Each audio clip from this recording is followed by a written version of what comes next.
समय रहना है। नेटफ्लिक्स का एक रूल था जो कभी भी नहीं टूटा। हर शो, हर स्पेशल, हर ओरिजिनल सिर्फ और सिर्फ नेटफ्लिक्स पर एक्सक्लूसिव, यही इनका बिजनेस मॉडल है। लेकिन 20 जून 2026 को समय रैना का इंडियाज गॉट टैलेंट का सीजन 2 रिलीज होता है। वही सेम एपिसोड उसी दिन उसी वक्त दोनों जगह पर रिलीज किया जाता है, यूट्यूब के साथ साथ नेटफ्लिक्स पर भी। Same duration, same day, same time, सब कुछ सेम टू सेम। तो दोस्तों, watch India's got talent season 2 coming soon on Netflix. एक टाइम था जब समय रैना ने इंडियाज गॉट टैलेंट के सीजन 1 के लिए करोड़ों रुपए के कई सारे डील्स को रिजेक्ट कर दिया था। लेकिन इसके ठीक एक साल बाद नेटफ्लिक्स को अपनी 14 साल पुरानी स्ट्रेटेजी में एक एक्सक्लूजन बनाना पड़ा। नेटफ्लिक्स एक ऐसी कंपनी है जिसने अपना पूरा का पूरा बिजनेस मॉडल एक्सक्लूसिविटी के ऊपर खड़ा किया है। उस कंपनी को ऐसे क्या नौबत पड़ गई कि उसे समय रैना के लिए एक एक्सक्लूजन बनाना पड़ा। नेटफ्लिक्स का एक रूल था जो उसने कभी भी नहीं तोड़ा था। नेटफ्लिक्स के हर एक शो को तुम नेटफ्लिक्स पर ही देख सकते हो। जितने भी नेटफ्लिक्स के ओरिजिनल शोज हैं, उन सभी को तुम नेटफ्लिक्स की सब्सक्रिप्शन लेने के बाद ही देख सकते हो। लेकिन जून 2026 के अंदर ऐसा क्या हुआ कि नेटफ्लिक्स ने अपना खुद का शो इंडियाज गॉट टैलेंट को नेटफ्लिक्स पर भी रिलीज किया और इसके साथ साथ यूट्यूब पर बिना किसी सब्सक्रिप्शन के रिलीज कर दिया। तो अब सवाल ये है कि नेटफ्लिक्स जैसी कंपनी जो अपनी एक्सक्लूसिविटी के लिए जानी जाती है, उसने अपना कंटेंट एक फ्री प्लेटफॉर्म पर क्यों ही डालने दिया। और इस वीडियो के एंड तक आपको समझ में आ जाएगा कि आज के दिन में क्रिएटर्स की पावर किस हद तक बढ़ चुकी है कि इनके आगे नेटफ्लिक्स जैसे कंपनीज भी झुकने को मजबूर हो चुके हैं। तुम सबको अभी पता ही होगा, समय रैना का इंडियाज गॉट टैलेंट नेटफ्लिक्स के साथ साथ समय रैना के यूट्यूब चैनल पर भी रिलीज हो रहा है। वो भी कम्प्लीटली फ्री ऑफ कॉस्ट, बिना एक भी रुपए दिए आप इन एपिसोड को देख सकते हो। तो मतलब दोनों जगह सेम एक्सपीरियंस। हाँ, तो फिर कोई नेटफ्लिक्स क्यों देखेगा? तो दोस्तों, watch India's got talent season 2 coming soon on Netflix. तो अब इस स्टोरी को समझने के लिए तुम्हें समझना पड़ेगा कि नेटफ्लिक्स की शुरुआत कहाँ से हुई और नेटफ्लिक्स आखिर में करता क्या है। ये बात है अर्ली 90s और 2000s के बीच की, जब इंटरटेनमेंट इंडस्ट्री आज के कंपैरेटिवली बिल्कुल अलग थी। एग्जैक्टली ये वही टाइम है जब OTT प्लेटफॉर्म्स और स्ट्रीमिंग सर्विसेज एग्जिस्ट ही नहीं करती थी। इस टाइम पर अगर किसी को मूवीज देखनी होती थी तो या तो उसे सीडीज खरीदनी होती थी या तो इन सीडीज को ब्लॉकबस्टर जैसे रेंटल स्टोर से भाड़े पे लेनी होती थी। यहाँ पर दिक्कत ये होती थी कि अगर आप डीवीडीज को टाइम पर रिटर्न नहीं कर पाते थे तो आपको लेट फीस भी चार्ज किया जाता था। और एग्जैक्टली यही प्रॉब्लम नोटिस की नेटफ्लिक्स के फाउंडर्स ने। मूवी के लिए अलग अलग पैसे देने की बजाय इन्होंने एक मंथली सब्सक्रिप्शन का मॉड्यूल इंट्रोड्यूस किया। एक फिक्स्ड अमाउंट दो और उस टाइम फ्रेम के अंदर अनलिमिटेड मूवीज देखो। इस आइडिया की वजह से कस्टमर को ना तो लेट फीस देनी होती थी और ना ही बार बार पेमेंट करने की कोई भी झंझट। और इसी आइडिया के साथ 1997 में नेटफ्लिक्स की शुरुआत होती है और इसी की वजह से लोगों को नेटफ्लिक्स का आइडिया इतना पसंद आया कि नेटफ्लिक्स ऑर्गेनिकली काफी ज्यादा ग्रो करने लगा। आज के दिन में काफी सारे लोगों को शायद ये बात पता ना हो, नेटफ्लिक्स शुरुआत से स्ट्रीमिंग कंपनी नहीं थी। ये सिर्फ मेल के थ्रू डीवीडीज को लोगों तक पहुंचाने की एक कंपनी थी। और नेटफ्लिक्स के स्टार्ट होने के कुछ सालों बाद इन्होंने एक ऐसा डिसीजन लिया कि जिसने इस पूरी इंडस्ट्री को बदल के रख दिया। उन्होंने सोचा कि इन डीवीडीज को रेंट करने की जगह क्यों ना हम इस पूरे एक्सपीरियंस को इंटरनेट के थ्रू और भी ज्यादा कन्वीनियंट और रिलायबल बनाया जाए। कुछ साल इसी तरह बीत गए और फाइनली 2007 में नेटफ्लिक्स ने स्ट्रीमिंग सर्विस भी स्टार्ट कर दी। और एग्जैक्टली यही वो मोमेंट था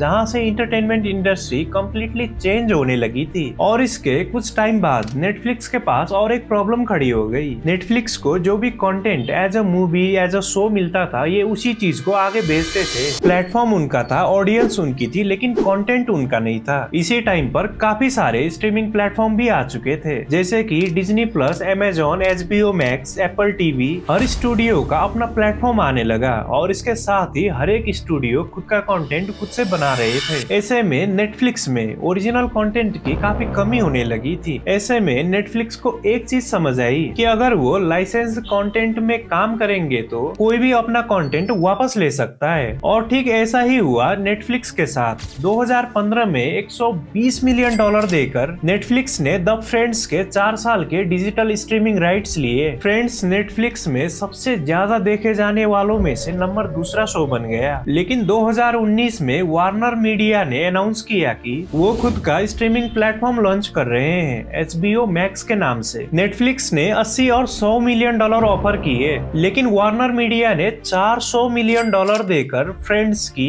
ब्रॉडकास्टिंग राइट्स ले लिए। फिर 1 जनवरी 2020 से फ्रेंड्स नेटफ्लिक्स से कंप्लीटली गायब हो गया। और सेम चीजें नेटफ्लिक्स के कई सारे शोज के साथ हुई थी। और इन्हीं वजहों से 2023 में नेटफ्लिक्स ने एक डिसीजन लिया कि अब से वो खुद की प्रोडक्शन में इतने सारे शोज और मूवीज बनाएंगे कि लोग नेटफ्लिक्स को छोड़ ही ना पाए। और हाउस ऑफ कार्ड्स इनका पहला दाव था जो पूरी तरीके से सक्सेसफुल रहा। 2024 तक नेटफ्लिक्स 17 बिलियन डॉलर ईयरली खर्च कर रहा था अपने ओरिजिनल कंटेंट बनाने में, ओरिजिनल शोज बनाने में। और इसी टाइम पर शुरुआत होती है समय रैना की कहानी। समय रैना ने जून 2024 में इंडियाज गॉट टैलेंट की शुरुआत की अपने खुद के यूट्यूब चैनल से, बिना प्लेटफॉर्म डील के, बिना किसी स्पॉन्सर के और बिना किसी डिस्ट्रीब्यूटर के। समय रैना के पास सिर्फ एक चीज थी, ऑडियंस, जो उसने सालों की मेहनत से कमाई थी, स्टैंड अप कॉमेडी से और पैंडेमिक के टाइम में चेस लाइव स्ट्रीमिंग से। शो का फॉर्मेट इंस्पायर्ड था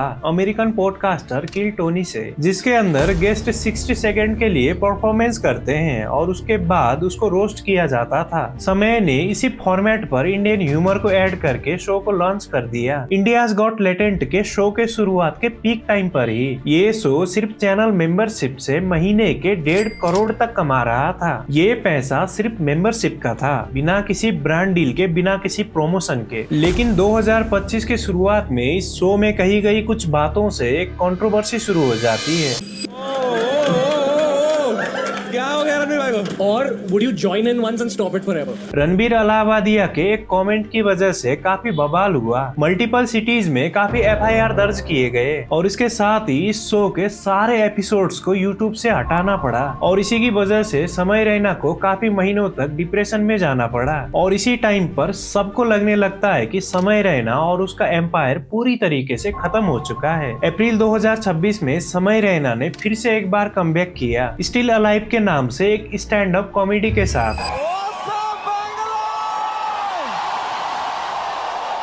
और इस कमबैक वाली वीडियो पर एक हफ्ते के अंदर 65 मिलियन व्यूज पार हो गए। और इस समय रैना के वीडियो ने वर्ल्ड रिकॉर्ड बना दिया, दुनिया का सबसे ज्यादा देखा जाने वाला स्टैंड अप कॉमेडी वीडियो, वो भी यूट्यूब में। और यहाँ पर सोचने वाली बात ये है कि ये सिर्फ इंडिया का सबसे ज्यादा नहीं था, बल्कि ये पूरे वर्ल्ड में सबसे ज्यादा देखा गया स्टैंड अप कॉमेडी वीडियो था। और ये वीडियो अमेजोन और नेटफ्लिक्स के ऊपर नहीं थी, बल्कि ये वीडियो थी यूट्यूब के ऊपर। और इसी पॉइंट पर नेटफ्लिक्स की एंट्री होती है। नेटफ्लिक्स अपनी कोर स्ट्रेटेजी को छोड़कर समय रैना के साथ डील कर लेता है इंडियाज गॉट टैलेंट के सीजन 2 को यूट्यूब के साथ साथ नेटफ्लिक्स पर स्ट्रीम करने के लिए। और इस डील को करने के पीछे के 3 मेन रीजंस हैं। पहला रीजन है ऑडियंस। वैसे तो नेटफ्लिक्स अगर किसी क्रिएटर को साइन करता है तो वो उसके कंटेंट को नेटफ्लिक्स के ऑडियंस तक डिस्ट्रीब्यूट करने का राइट खरीदते हैं। यहाँ पर क्रिएटर कंटेंट लाता है और नेटफ्लिक्स ऑडियंस, एक सिंपल सा एक्सचेंज। लेकिन ये समय के केस में बिल्कुल उल्टा था, क्योंकि समय की ऑडियंस कोई नेटफ्लिक्स के थ्रू डिस्कवर नहीं हुई थी। वो पहले से ही समय के साथ लॉयल थी और इसके साथ साथ उसके कंटेंट के लिए पैसा दे रही थी। और एग्जैक्टली इसी पॉइंट पर नेटफ्लिक्स को समय रैना की ऑडियंस चाहिए थी। और इससे भी ज्यादा अनोखी बात तो ये है कि शो के अंदर काफी सारे स्पॉन्सर्स थे।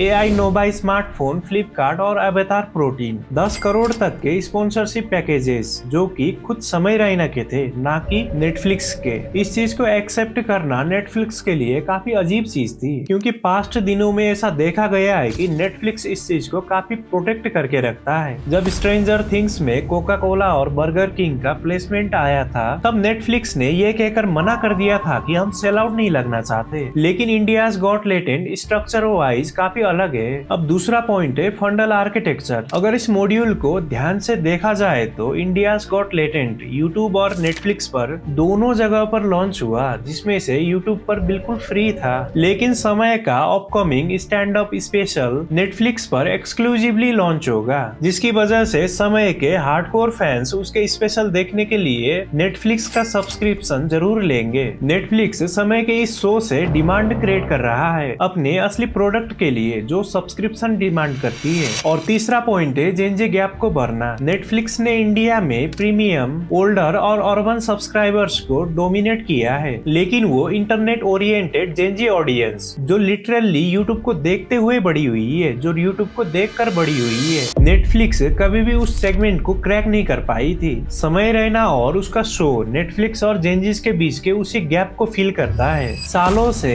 प्लेटफॉर्म को एसेट की तरह और क्रिएटर्स को कमोडिटी की तरह देखा जाता था। प्लेटफॉर्म बनाता था इंफ्रास्ट्रक्चर, ऑडियंस बेस और पेमेंट ट्रेल्स, और क्रिएटर्स वहां पर आते जाते रहते थे और इसी की वजह से एक्सक्लूसिविटी बनी रहती थी। लेकिन जब क्रिएटर प्लेटफॉर्म बदलता था तो ऑडियंस को भी उसके पीछे पीछे जाना पड़ता था। लेकिन 2026 आते आते चीजें काफी चेंज हो गई। कुछ क्रिएटर्स ने ऐसी चीजें बनाई जो कभी भी कोई भी प्लेटफॉर्म कॉपी नहीं कर सकता था, जो कि है डायरेक्ट ऑडियंस के साथ ट्रस्ट बिल्ड करना। सिर्फ फॉलोअर्स और व्यूज नहीं, जेन्युइन इंटरेक्शन, जहां लोग एक स्पेसिफिक क्रिएटर्स के साथ जुड़े रहते हैं। समय रैना की ऑडियंस दिल से उसके साथ कनेक्ट करती थी, और जब शो को यूट्यूब से हटाया गया तो समय रैना का लोगों ने इंतजार किया, और जब समय रैना स्टिल अलाइव लेकर कमबैक किया तो लोग क्रेजी हो गए। ये लॉयल्टी कोई प्लेटफॉर्म बेस्ड नहीं थी और ना ही किसी एल्गोरिदम से बनी थी, ये सालों की जेन्युइन इंटरेक्शन और कंसिस्टेंट आउटपुट से बनी थी। आज के दिन में समय रैना के पास मेजोरिटी बॉलीवुड एक्टर से भी ज्यादा स्टारडम है, करोड़ों लोग उसके पीछे पागल है। नेटफ्लिक्स जैसी प्लेटफॉर्म उसके सामने घुटने टेकने को मजबूर है। ब्रांड्स उसके साथ एसोसिएट होने के लिए कुछ भी करने को तैयार है, फिर चाहे वो उन्हें रोस्ट ही क्यों ना कर दे। और ये सारी चीजें पिछले 2 सालों में हुई है। और जब एक क्रिएटर इस लेवल तक पहुंच जाता है तो तब एक्सक्लूसिविटी प्लेटफॉर्म के वीपन की तरह काम नहीं करता। अब नेटफ्लिक्स ने अपना रूल नहीं तोड़ा, बल्कि नेटफ्लिक्स ने अपने रूल बुक को अपडेट कर दिया, क्योंकि अब कंटेंट से भी ज्यादा इंपॉर्टेंट है ऑडियंस और उनका ट्रस्ट। और अब जितने भी कंटेंट क्रिएटर हैं जो अपना एक लॉयल ऑडियंस बेस बना रहे हैं, उनके लिए ये एक मोटिवेशन है, क्योंकि प्लेटफॉर्म सिर्फ तुम्हें डिस्ट्रीब्यूट करता है, लेकिन ट्रस्ट तुम्हें खुद से जनरेट करना होता है।